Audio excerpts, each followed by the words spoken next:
अस्सलाम वालेकुम जी। आपके लिए एक ब्रेकिंग न्यूज़ है कि पाकिस्तान ने अपना ओडीआई स्क्वाड ऐलान कर दिया है बांग्लादेश के खिलाफ और 3 मैचों के लिए पाकिस्तान ने 15 रुकनी स्क्वाड का ऐलान किया है। इसमें कौन कौन से खिलाड़ी हैं जिनको ड्रॉप किया गया है। 7 बड़े सीनियर खिलाड़ी हैं जिनको इस स्क्वाड से ड्रॉप करके 7 नए खिलाड़ियों को मौका दिया गया जी बांग्लादेश के खिलाफ। तो आपको पूरा स्क्वाड बताते हैं और इससे पहले कि स्क्वाड आपको बताऊं, मैं आपको वो 7 खिलाड़ी बताता हूं जिनको ड्रॉप किया गया है। सबसे पहले जी, सबसे जो बड़ा नाम ओडीआई के जो पाकिस्तान के मायानाज बल्लेबाज हैं और वो हैं जी बाबर आजम, उनको ओडीआई स्क्वाड से ड्रॉप कर दिया गया है। और दूसरा जो बड़ा नाम है वो आपके लिए शॉकिंग हो सकता है और वो है जी फ़खर जमान का।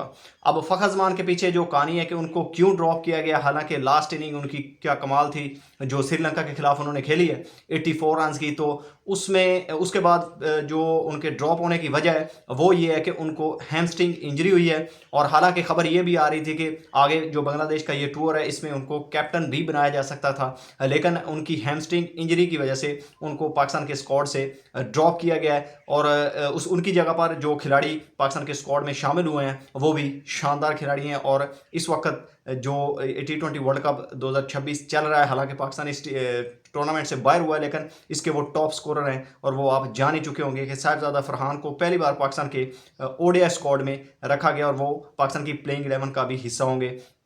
और फ़खर जमान ड्रॉप हुए हैं जी, बाबर आजम ड्रॉप हुए हैं। तीसरे नंबर पर जी उस्मान खान, पाकिस्तान के wicket keeper batsman Usman Khan पहले बैकअप के तौर पर रखे जाते थे लेकिन अब उनको बैकअप के तौर पर भी मोहम्मद रिजवान के नहीं रखा गया, उनको ड्रॉप कर दिया गया है। और जो चौथे खिलाड़ी हैं वो हैं जी हसन नवाज, जो कि पिछली सीरीज पाकिस्तान की बांग्लादेश के खिलाफ जो पाकिस्तान ने खेली है मिडिल ऑर्डर में उनको सेलेक्ट किया गया था, उनको भी ड्रॉप कर दिया गया है। नसीम शाह को भी इस ओडीआई स्क्वाड से ड्रॉप किया गया है। इसके बाद शादाब खान, जो कि आपके इस जो वर्ल्ड कप पाकिस्तान ने जिसकी वजह से बाहर हुआ है उसमें जो बड़ा हाथ है वो शादाब खान का भी है। उनकी बुरी बॉलिंग की वजह से स्पेशली इंडिया के खिलाफ और जो बीच में क्रंच मैचेस आए हैं, लास्ट मैच में भी उनसे बॉलिंग अच्छी नहीं हुई, तो उनका जो प्राइमरी जो असल में रोल था मोहम्मद हफीज़ ने कहा है कि वो पूरा नहीं कर सके, इस वजह से उनको ड्रॉप कर दिया गया है। इसके बाद मोहम्मद नवाज, जो कि पाकिस्तान के जो पिछला इस T20 वर्ल्ड कप से पहले जो सीज़न जा रहा था उसमें टॉप विकेट टेकर थे, बहुत से मैन ऑफ द सीरीज़ भी उनको मिले, लेकिन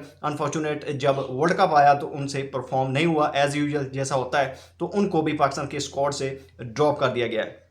ये 7 खिलाड़ी हैं जिनको बांग्लादेश के इस स्क्वाड से ड्रॉप किया गया। अब मैं आपको फाइनल स्क्वाड बताता हूं जो कि पाकिस्तान ने अनाउंस किया है। शाहीन शाह अफरीदी को रिटेन किया गया है और इसके पीछे अब क्या वजह है, क्यों रिटेन किया है, ये मैं आपको बाद में बताऊंगा अगली वीडियो में, लेकिन इस वीडियो में सिर्फ आपको पाकिस्तान का स्क्वाड बताता हूँ। शाहीन शाह अफरीदी कैप्टन है पाकिस्तान के ओडीआई के और इस स्क्वाड के। और नंबर 2 पर जी 15 रुकनी ये स्क्वाड है और इसमें अब्दुल समद को शामिल किया गया है। इसके बाद अबरार अहमद रिटेन हुए हैं, उनको स्क्वाड का हिस्सा रखा गया है और रखना भी चाहिए। इसके बाद फ़हीम अशरफ इस स्क्वाड का हिस्सा है और इसके बाद जी फैसल अकरम इस स्क्वाड का हिस्सा है।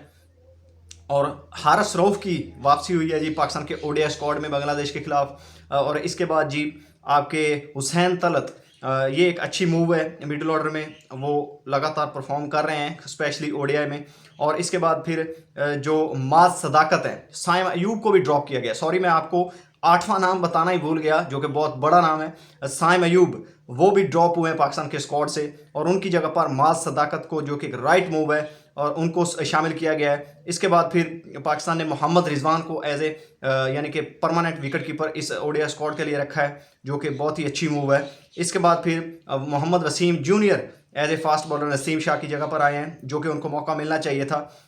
और नसीम शाह भी अच्छी चॉइस थे लेकिन उनको ड्रॉप किया गया है। इसके बाद फिर Mohammad Ghazi Ghauri as a backup wicket keeper के तौर पर आए हैं, जो कि डोमेस्टिक की परफॉर्मेंस पर आए हैं जी। इसके बाद फिर साद मसूद, जो कि आपको पता है कि राइजिंग स्टार जो एशिया कप हुआ है उसके यानी कि शादाब खान की जगह पर आए हैं, लेग स्पिनर हैं, अच्छी मिडिल ऑर्डर में बैटिंग करते हैं और एक रिस्पॉन्सिबल बैटर भी हैं, लेफ्ट हैंडर।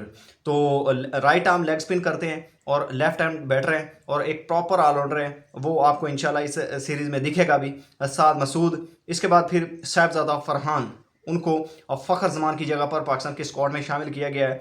और फ़खर जमान मैं आपको बता चुका हूं कि वो इंजर्ड हैं, इस वजह से उनको ड्रॉप किया गया है, अदरवाइज़ वो पाकिस्तान के स्क्वाड का हिस्सा भी होते और हो सकता है कि उनको कैप्टन भी बनाया जाता। इसके बाद फिर आगे जो अगला नाम है वो है जी सलमान अली आगा।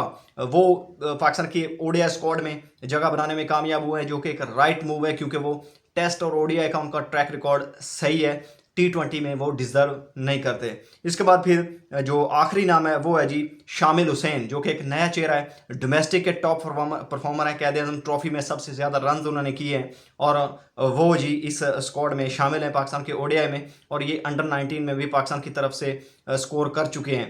तो ये एक यानी कि बैलेंस स्क्वाड है, इसमें कुछ नए चेहरे हैं और कुछ जो एक्सपीरियंस प्लेयर हैं पुराने जो अंडर परफॉर्म कर रहे थे, जिनसे परफॉर्म नहीं हो रहा था, और स्पेशली T20 वर्ल्ड कप का जो पाकिस्तान की मैनेजमेंट का गुस्सा है। हालांकि ये जो प्लेयर ड्रॉप हुए हैं ये दोबारा पाकिस्तान के स्क्वाड में ज़रूर आएंगे PSL के बाद, और क्योंकि ये पहले ही आपको पता है कि ऐसा ही चलता है, और एक बार जब वर्ल्ड कप होता है जैसे 2024 में हुआ था, तो जो प्लेयर होते हैं उनको यानी कि फेस सेविंग के लिए PCB का ये वतीरा है कि उनको ड्रॉप करते हैं, और फैंस जो है वो उसके बाद फिर जब वो डोमेस्टिक में या किसी एक बुरे से डोमेस्टिक टूर्नामेंट में जिसमें कुछ रखा भी नहीं होता, पाकिस्तान का डोमेस्टिक स्ट्रक्चर आपको पता भी है, वहाँ पर फिर वो परफॉर्म करते हैं, रन्स करते हैं, शादाब खान जैसे PSL में, और फटा विकेट पर फिर उनको जो है वो पाकिस्तान की टीम में उन परफॉर्मेंसेस की बेस पर शामिल कर लिया जाता है, जो कि एक सरासर गलत सोच है पाकिस्तान की यानी कि PCB की। डोमेस्टिक के प्लेयरों को प्रेफरेंस देनी चाहिए, ये मोहम्मद आमिर भी कह चुके हैं, और जो आपका PSL है या दूसरे जो टूर्नामेंट है आपके डोमेस्टिक के, वो कोई इतने अच्छे नहीं है, वहाँ पर कोई इतनी क्वालिटी क्रिकेट नहीं होती कि आप उनकी बेस पर पाकिस्तान का वनडे स्क्वाड बनाएं या टेस्ट स्क्वाड बनाएं। T20 में कुछ प्लेयर हैं जिनको आप सेलेक्ट कर सकते हैं PSL की बेस पर, अदरवाइज आपकी डोमेस्टिक पर फोकस होना चाहिए, फिर आप जो बड़ी टीमें हैं उनके खिलाफ जीतना शुरू करेंगे और आपके प्लेयर या आपकी प्रोडक्ट जो है वो बन कर आएगी। तो पाकिस्तान के ये स्क्वाड है, आपका इसके बारे में क्या ख्याल, क्या जिन प्लेयरों को ड्रॉप किया गया है क्या ये सही फैसला है, या फिर इनमें से कुछ प्लेयर ऐसे हैं जिनको पाकिस्तान के स्क्वाड का हिस्सा होना चाहिए था? आपने कॉमेंट में ज़रूर बताना है। तो मिलते हैं नेक्स्ट वीडियो में, तब तक के लिए अपना भी ख्याल रखिएगा और इस चैनल का भी। अल्लाह हाफिज़।